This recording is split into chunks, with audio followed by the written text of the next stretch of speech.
definitely some serious trail maintenance happening. I don't know if you can hear it in the background. We just passed a really big piece of equipment which was dragging an entire tree. The trail maintenance is both needed and appreciated.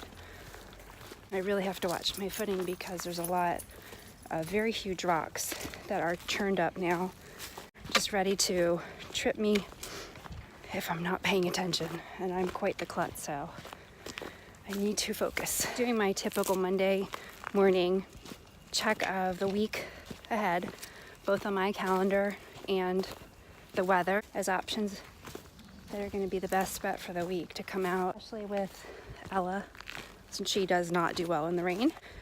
This week, this was the only day of the week that did not have a 40, 50, or 60% chance of rain.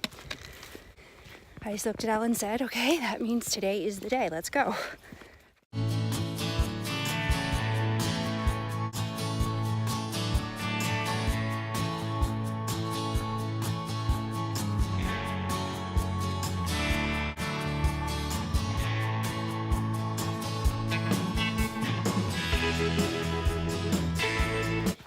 When I'm out here, my nose is always running.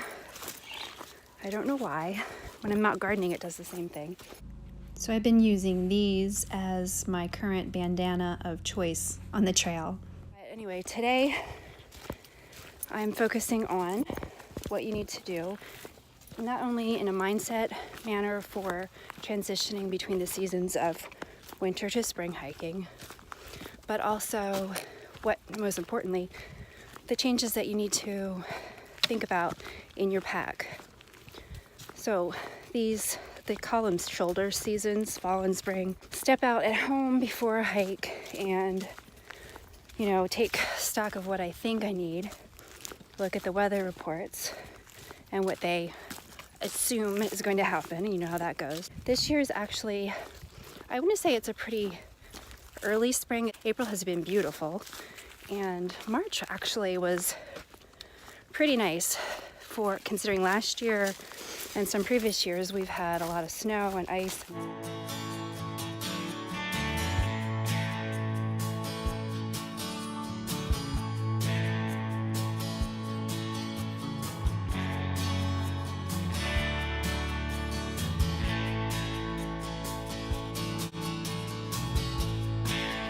Now that it is warming up pretty quickly, today being kind of a cool, typical seasonal day, I really have to think about packing so that I have something lightweight. I'd rather wear a t-shirt because I do get warm quick, so I'd rather do a t-shirt and then pack a jacket.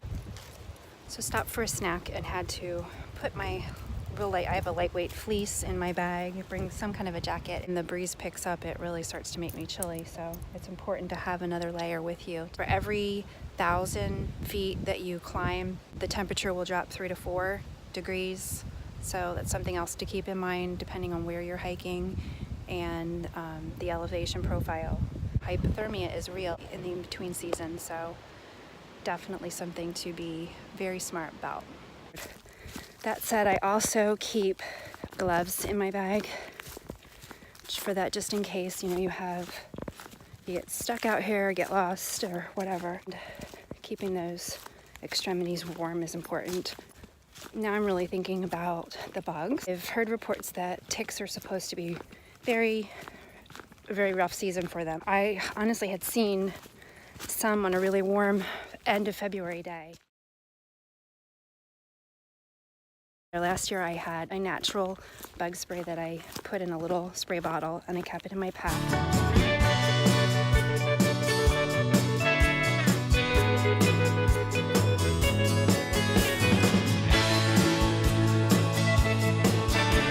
Not comfortable with oral and the topicals for pets.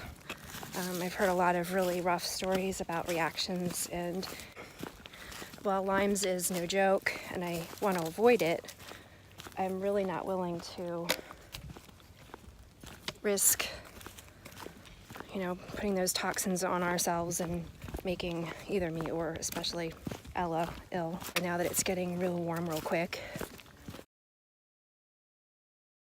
The gnats are out and they drive me crazy. I think I attract them more than probably mosquitoes too, more than the average person. The buff that I'm wearing is a lighter weight one, and it's protected in insect shield, which is supposed to help you with ticks, gnats, mosquitoes. So we shall see. I'm gonna report on that, how that after I've used it a couple of times in good, right, buggy conditions. They really the bugs bug my ears, like the top of my ear, where they go into your ears. They're brutal and just relentless. So I like that this thin material that is covered in the insect shield I can put down over my ears. What I ended up doing when I went home last time is cutting it in half in the middle so it's not as big. It fits me actually better. And I thought that I will use the other half for Ella. I'm gonna put it around, just over her collar like a bandana, and hopefully that'll help her as well. They do recommend like 70 launderings, so if you keep that in mind, I surely don't wash it every time I come out, but you could also just, if you have, a generic buff, even your bandanas, if you wear those, to spray some of the natural stuff. I'm thinking maybe that would be a good alternative. Just another option to try out, to keep in mind, and to offer up as a suggestion. Sun protection is another concern that, well, yeah, you should be using sun protection all year, especially when it gets warmer.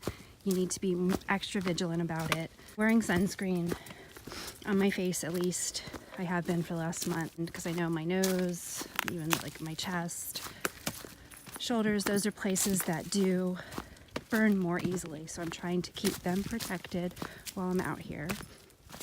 Ella has a pink nose. Her nose really gets red and dry. So it's also keep in mind for your pets. Especially if you have one with the lighter noses, they do tend to be more sun sensitive. So it's a good idea to even have like the stick sunscreens that you can just, rub over their noses. Also, not to forget an SPF lip protectant, because your lips are very vulnerable too. I am highly allergic sensitive, so carrying some kind of, itch cream, or if you're highly allergic to bees or seasonal allergies or anything else that you have going on, possibly Benadryl and or an EpiPen while you're out here.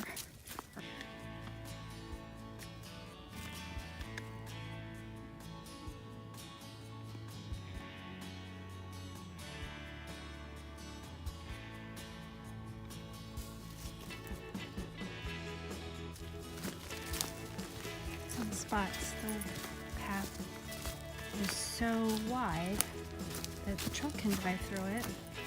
And then back in these areas, it's so narrow between the 3.5 and 4.5 mile. I think I just get really cranky. Oh, it is reality, and it's not all just the pretty stuff and enjoying yourself. It's tough too. I mean, there's a lot of mental and physical challenges that keep you going when you can work through them. Then you can feel accomplished. There she is, drinking the muck again. And I've got like mossy, carpeted rocks. Oh, listen to that. We had stopped at one of the spots where actually I did the journal video, one of the big rocks and by the stream. Tried to get a drink and a snack there. Well, Ella got hers and I got a drink, but we did not stay very long at all. So the gnats were horrendous. Another tip for spring, the gnats will be congregating in those areas, so pick a different spot. The last point that I want to touch on for transitioning to spring is to be alert of poisonous plants on the trail. And while the old warning of leaves of 3, let it be, is wise and true. There's much more to identifying, preventing, and treating any of those big 3 poisons: poison ivy, poison oak, and poison sumac. So I'm actually going to delve into that whole topic in depth next week. So be sure to check back then. And every week, my schedule now is to be posting around midday on Wednesdays.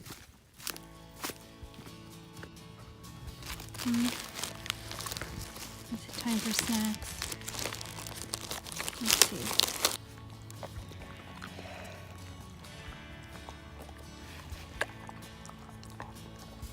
Oh, we're so hungry. One of the best snacks ever. So good.